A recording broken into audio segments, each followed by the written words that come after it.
கடுகு போட்டுக்கலாம், வெங்காயம் போட்டுக்கலாம், சோம்பு போட்டுக்கலாம்.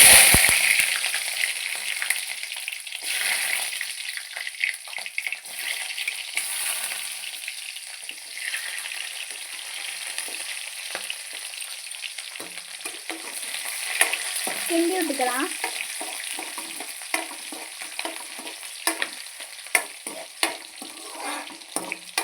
பச்சை மிளகாய் போட்டுக்கலாம், கிண்டி விட்டுக்கலாம். நல்லா ப்ரௌன் கலர் வர வரைக்கும் நல்லா வதங்கட்டும். நல்லா ப்ரௌன் கலரில் வதங்கிருச்சு. இப்போ தக்காளியை போட்டுக்கலாம்.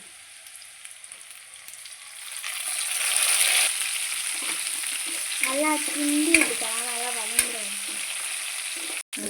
அரைச்ச தக்காளி வெங்காயம் பூண்டு அரைச்சது போட்டுக்கலாம்.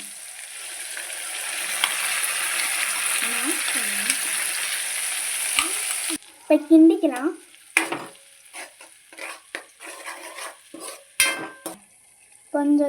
கொஞ்சோண்டு மஞ்சத்தூள் போட்டுக்கலாம். தக்காளி வதங்க வரைக்கும் கிண்டி விட்டுக்கலாம். எல்லாம் வதங்கிடுச்சு. இப்போ பொடி சேர்த்துக்கலாம். மல்லித்தூள் 1 ஸ்பூன் போட்டுக்கலாம் வாங்க. 2 ஸ்பூன் போட்டுக்கலாம் வாங்க.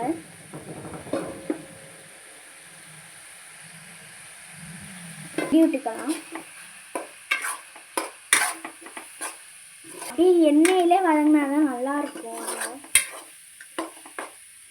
இப்போ நல்லா வதங்கிடுச்சு. புளி தண்ணி ஊற்றிக்கலாம் வாங்க. இப்போ நாங்கள் புளி முதவே ஊற வச்சுருந்தோம். இப்போ புளியை ஊற்றிக்கலாம் வாங்க.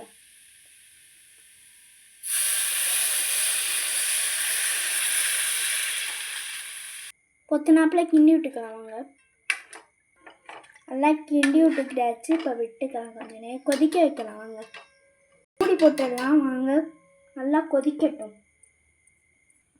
வாங்க. மூடியாச்சு. ஒரு 10 நிமிஷம் தொடர்ந்து உப்பு போட்டுக்கலாம் வாங்க. நல்லா கொதிச்சிருச்சு. இப்போ மீன் போட்டுக்கலாம் வாங்க.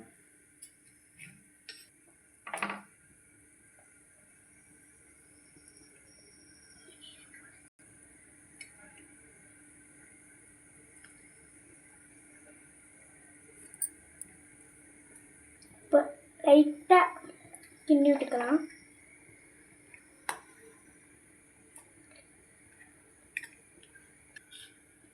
மீன் வேகட்டும். 5 நிமிஷம் இல்லைன்னா 6 நிமிஷம் மூடி வச்சுக்கலாம் வாங்க. வெந்ததுக்கப்புறம் பார்த்துக்கலாம் வாங்க. மீன் வெந்துருச்சான்னு பார்க்கலாம் வாங்க. நல்லா கொதிச்சு வந்து நல்லா மீன் வெந்து நல்லா மீன் குழம்பு சுட ரெடி ஆகிட்டு இன்றைக்கி அரைச்சி வச்ச மீன் குழம்பு ரெடி. வாங்க சாப்பிட்டுடலாம். இப்போ அடுப்பை ஆஃப் பண்ணிடலாம் வாங்க. ஆஃப் பண்ணியாச்சு. இப்போ சாப்பிட்டுடலாம் வாங்க. சாப்பிட்டுக்கலாம் வாங்க.